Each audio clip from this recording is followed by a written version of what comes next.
isipin nyo mabuti ha. Alam ko na experience nyo to. Kapag kumabag ang tiyan mo, pakiramdam mo yung hangin, umaakyat. Digay ka ng digay, pero minsan, parang walang kwenta yung pagdigay mo. Alam ko naranasan nyo to. Imposibleng ako lang ang nakaranas nito. Alam ko naranasan natin lahat ito. Digay ka ng digay minsan, kahit kadigay ng digay, nakakaiyamot na, nakakabad trip na, parang walang kwenta yung digay.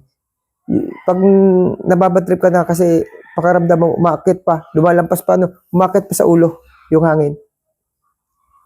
Masakit sa ulo, parang lumulubo yung ulo mo, parang nangangapal yung noo mo, yung batok mo, yung mukha mo parang pumapaga ang pakiramdam mo, nangingimay. Huwag mong sabihin ako lang ang nakaranas nito.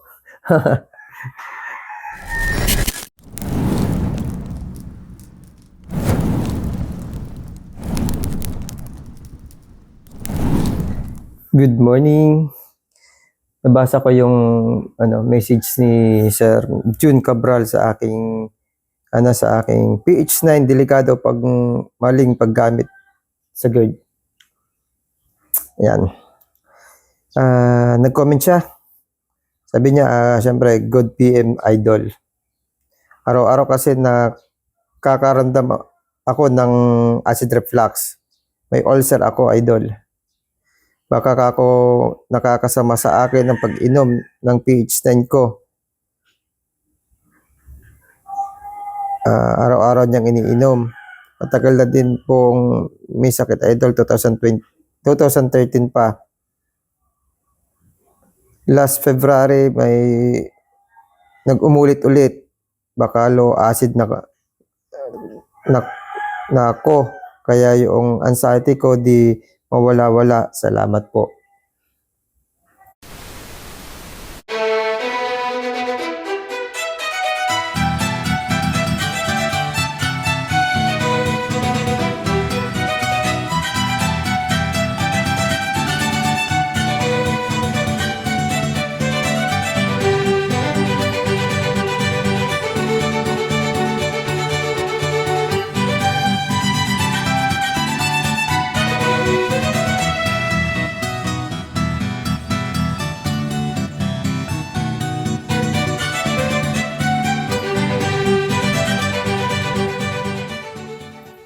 Hindi nakalagay dito kung kailan siya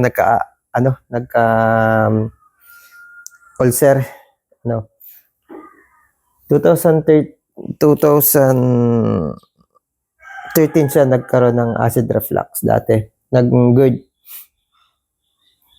Tapos matagal na itong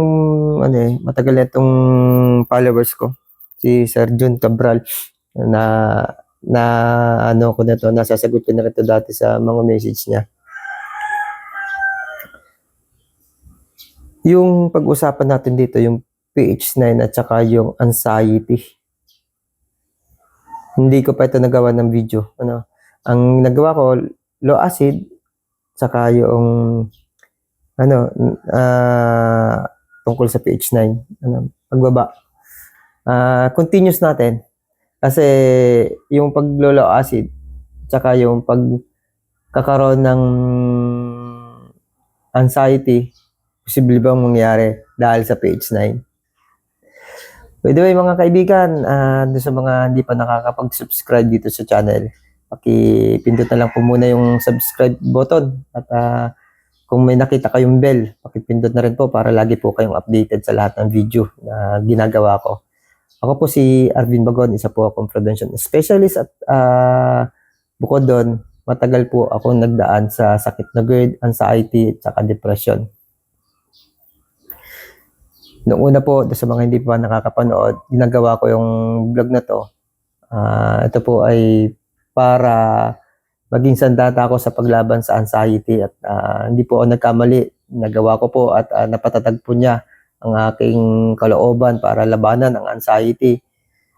At ito po ay palagi ko sinasabi sa mga una kong vlog. Nagkukwento po ako ng mga problema ko para po mailabas yung mga nasa loob ko. Kasi ang paglalabas po ng problemang pang-anxiety, pang-GERD, mas nakakaunawa po yung mga nanonood kasi kaparehas ko po. Nagkakaroon ng intervention tayo dahil sa mga kaibigan din natin na nagko-comment kung ano yung ginagawa nila, tinatry ko. At hanggang sa gumaling ako, hanggang sa ang paggaling po ng anxiety ay tulad din po ng paggaling ng GERD. Kontrolado lang po. Hindi po yan yung totally na pag gumaling na, nabura na. Totally 100% wala na. Hindi po. Kontrolado. Ibig sabihin, natutulungan ko po yung function ng aking katawan sa mga problema. Hindi na po kasi siya magpapunction ng normal na katulad ng dati. Magpapunction siya, babalik siya sa normal dahil sa tulong ng katawan natin, tulong ng isipan natin.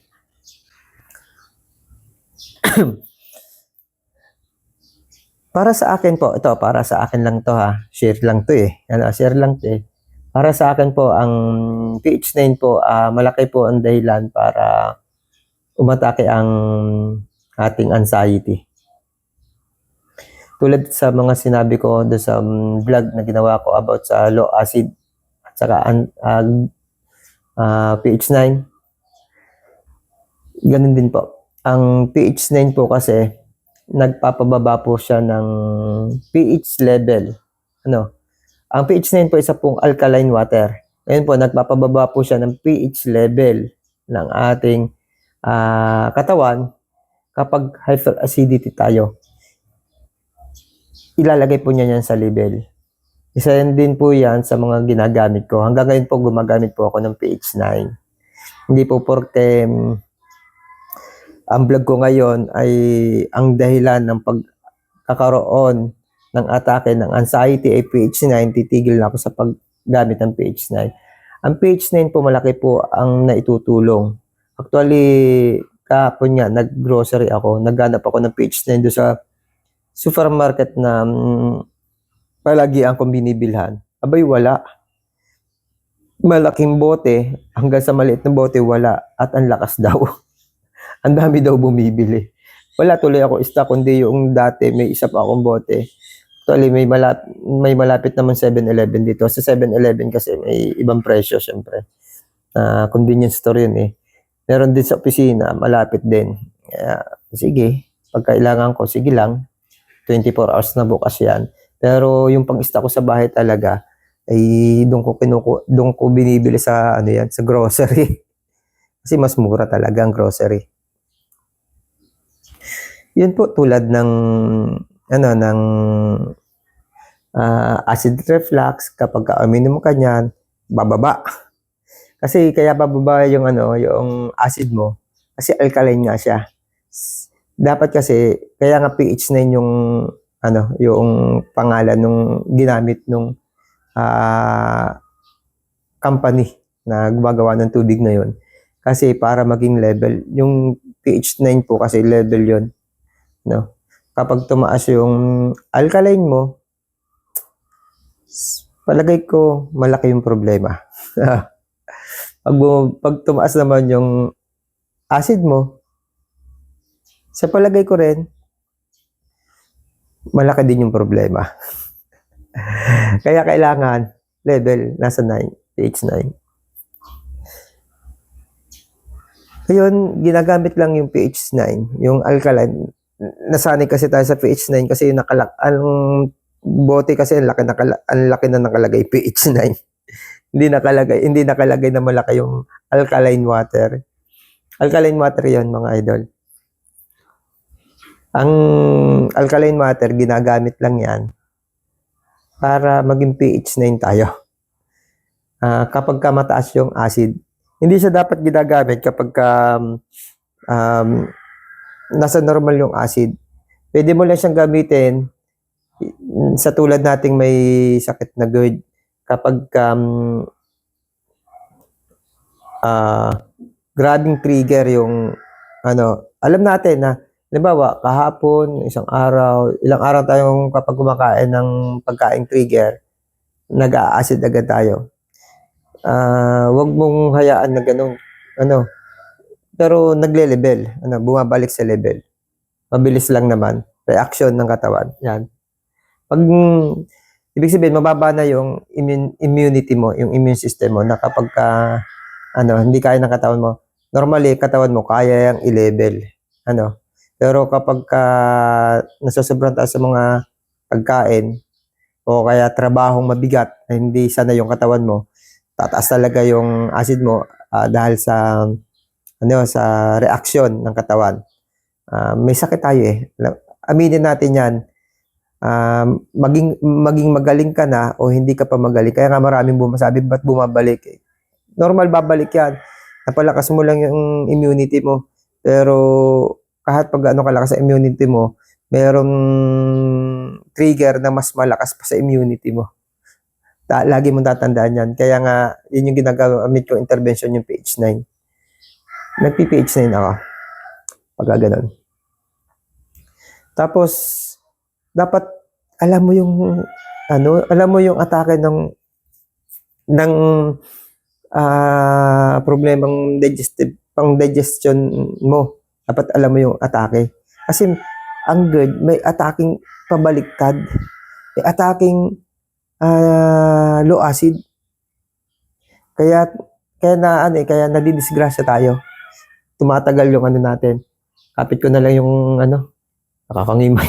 Kapit ko na lang yung camera, hindi na naka-stand. Kasi gumawa ako ng vlog habang inaayos ko yung gamit na pinagamitan ko.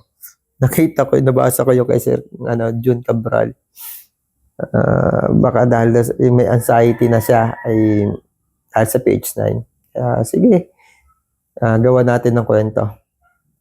Dahil ako may experience dyan. Ngayon, kapag ininom natin ang pH 9, ang alkaline water, nang ikaw ay mababa ang acid, asahan mo, mas bababa pa yung acid mo. Ano mangyayari? Hindi matutunaw yung pagkain. Kapag hindi natunaw yung pagkain, magpiperment yan sa tiyan natin. Kung napanood nyo yung isa kong vlog na nakaraan, tamang-tama, katabi ko yung ginagawa kong suka, fermentation, ang paggagawa ng suka. Yung suka kaya umaasim dahil sa fermentation bacteria yon. Ngayon, yung mga bacteria sa katawan natin, papasok yan doon sa didikit yan sa ating stomach, sa mga pagkain. Kasi kaya na niyang sabanahin, puntahan yung mga pagkain sa tiyan. Dahil hindi na ganun kainit. Wala na silang kalaban doon sa tiyan. Kasi ang kalaban nila doon yung acid. Ngayon yung acid, kaya na nila. Matabang na yung acid. Ngayon, pagpunta niya doon sa tiyan, mangangainan siya. Bakterya, mabilis siyang dumami. Kaya matinding kalaban ng ating katawan. Ang bilis siyang dumami. Kapag dumami agad siya, doon nagkakaroon tayo minsan, H. pylori bacteria. Diyan nagagaling yan. Yung pagkabag natin, yun yung may dahilan. Yan yung magiging dahilan kung ba tayo kumakabag. Ngayon, maghahangin ng katawan natin. Alam nyo ba? Isipin nyo mabuti ha. Alam ko na-experience nyo to. Kapag kumabag ang tiyan mo, pakiramdam mo yung hangin, umaakyat. Digay ka ng digay, pero minsan, parang walang kwenta yung pagdigay mo. Alam ko naranasan nyo to. Imposibleng ako lang ang nakaranas nito. Alam ko naranasan natin lahat ito. Digay ka ng digay minsan, kahit kadigay ng digay, nakakaiyamot na, nakakabad trip na, parang walang kwenta yung digay. Pag nababad trip ka na kasi pakiramdam mo, umakit pa, lumalampas pa, umakit pa sa ulo yung hangin. Masakit sa ulo, parang lumulubo yung ulo mo, parang nangangapal yung noo mo, yung batok mo, yung mukha mo parang pumapaga ang pakiramdam mo, nangingimay. Huwag mo sabihin, ako lang ang nakaranas nito. Sign na yun na nag, ano ka na, ah, ano ka na, natatakot ka na. Ano siya, body reaction. Hindi hangin yung pumapasok sa ulo mo. Yun yung body reaction. Yung utak mo, na-sense niya may problema, may delikado, yun yung ilinabas, idinikta ng utak mo. Yun yung naging function ng katawan mo. Defense mechanism. Defense mechanism, pagka lumaban yon, hindi pangkaraniwan sa ating katawan, sa ating ano yon. Kaya tayo mismo sa sarili natin, nahirapan tayo. Nahirapan tayo. Yun na yung anxiety. At kabilang dun yung panic attack. Alam nyo yan. Kalimitan kasi sa acid reflux, sa hyperacidity, hindi ganyan. Mas nagiging ganyan din. Pero mas malala na nagbibigay ng anxiety yung low acid kapag kapag may hangin. Mas ano siya. Kasi yung pag may hangin kasi may epekto agad na nagpa-panic attack. Yung nangangatal ang katawan. Pangangatal ng katawan, diretsong panic attack. Kapag nag-panic attack ka, syempre anxiety na yan. Experience lang to mga kaibigan. Na alam kong alam nyo din to. Alam ko naranasan nyo din to. Na minsan hindi nyo alam na kung anong dahilan. Ito, sinishare ko sa inyo yung dahilan. Dahilan ito ng paglo-low acid. Minsan, uminom ka ng gamot sa antacid kasi nga nakaramdam ka ng hindi komportable sa yung digestive. Inom ka ng binigay na gamot ng doktor. Pero pampababa ng acid. Mababa na nga yung acid mo, inuman mo pa na pampababa. Anong mangyayari sa'yo? Diba? Lalala yung problema mo kasi bumaba. Yun ang lagi ko sinasabi, lagi kong pinapaalaala. Hindi naman ako gagamot dito. Nakipaalaala lang ayon sa aking karanasan at ayon sa aking karunungan bilang isang prevention specialist.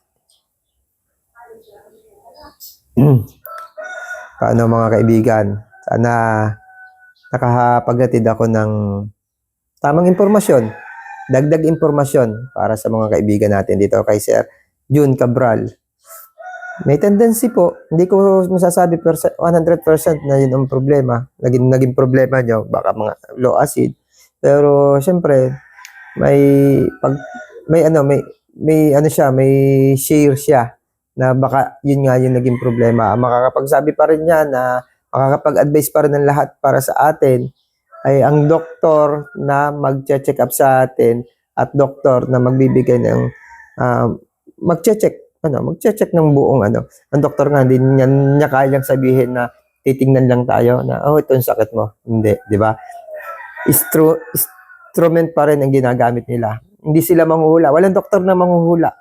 Kapag ang doktor manghuhula, sobrang galing na doktor nun. Sa susunod, dumanap ka ng ibang doktor. Huwag ka maniniwala sa doktor na titingnan ka lang tapos sasabihin sa inyo lahat ng sakit mo. Walang kakayahan ng doktor, parehas lang nating tao ang doktor. Walang kakayahan niyan sa mata lang niya, makikita na niya na may problema tayo. May idea siya na may problema tayong ganun, pero hindi niya masasabi na talagang may problema. Masasabi lang niya may problema kapag kapit na niya yung papel, kapag kapit na yung resulta ng mga exam. Kaya nga, napakamahal ng pagpapagamot natin. Siyempre, lagi pagka ginamot tayo ng doktor, check tayo niya, magtatanong sa atin niya kung ano nangyayari sa atin, tapos magagawa ng recommendation niya.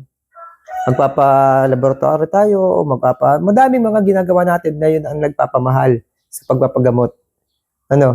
Tapos, babalik tayo sa kanya, babasahin niya yon. Doon pa lang niya pwedeng sabihin kung ano nangyari sa atin, kung ano yung dapat gawin sa atin.